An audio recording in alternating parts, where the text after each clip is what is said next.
बार बार खान साहब से कहता रहा कि जी जो आपके इस्टेब्लिशमेंट से हालात मामला ख़राब हो रहे हैं इसमें आपकी गवर्नमेंट गिर जाएगी, ये ना करें, इनके साथ मामला को सही करें।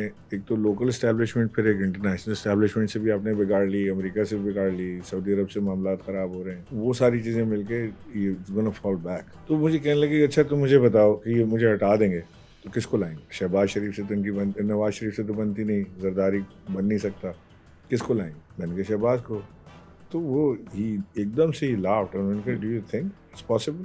मैंने कहा क्यों, व्हाई नॉट? उन्होंने कहा कि मुझे हटा के मुझसे शहबाज शरीफ को रिप्लेस करेंगे, ये कौम मानेगी नहीं किसी सूरत इनकी बात, और तुम देखना ये कभी भी ऐसी हरकत नहीं करेंगे, इतने बेवकूफ़ नहीं है। मैंने कहा ठीक है। फिर उसके बाद कुछ दिनों के बाद मैं PM हाउस में था तो MS आया अंदर और उन्होंने आके कहा कि जी जनरल बाजवा और DJI जो है वो मिलना चाह रहे हैं आपसे, they are on their way in helicopter. तो खान साहब ने कहा कि तुम शाह महमूद कुरैशी को बुलाओ और असद उमर को बुलाओ, अली जैदी को बुलाओ, परवेज हटक, असद कैसर, सबको बुला लिया कि फौरन पहुंचे PM हाउस। जाहिर सब 5 मिनट के अंदर पहुंच गए और ये लोग भी आ गए, आके बैठ गए सामने, जनरल बाजवा जनरल नदीम जी आके बैठ गए सामने और इन्होंने बातचीत शुरू हुई। बस सलाम दुआ के बाद अस्सलाम वालेकुम वालेकुम सलाम। उन्होंने कहा प्राइम मिनिस्टर आपके पास 3 चॉइस। जनरल बाजवा ने जनरल बाजवा उनके जी बताएं। इस सारी गुफ्तगू में जनरल नदीम ने एक लफ्ज़ भी नहीं बोला। तो उन्होंने कहा जी बताएं। तो उन्होंने कहा नंबर 1 तो ये कि जो हो रहा है होने दें, जो भी रिजल्ट आएगा देखा जाएगा। नंबर 2 ये कि आप रिज़ाइन कर दें, इनकी गवर्नमेंट आ जाएगी और उसके बाद इलेक्शन कॉल हो जाएंगे टाइम पे।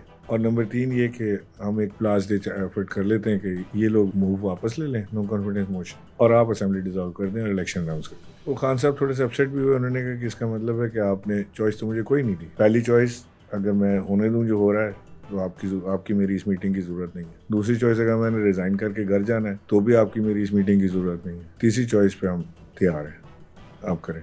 उन्होंने कहा जी हम अभी मीटिंग करते हैं, बुलाते हैं, लोग कन्विंस करने की कोशिश करते हैं और आपको बताते हैं। वो चले गए रात लेट कि वो तीसरी चॉइस दोबारा मैं रिपीट कर दूं, ये थी कि वो नो कॉन्फिडेंस पर ड्रॉ कर लें, मैं स्टेप डाउन करता हूँ और फिर इलेक्शन में अनाउंस कर देता हूँ और फिर फ्रेश इलेक्शन। फिर वो चले गए। उन्होंने कहा जी हम आपको 2-4 घंटों में। तो ये आधे घंटे में मीटिंग खत्म हो गई?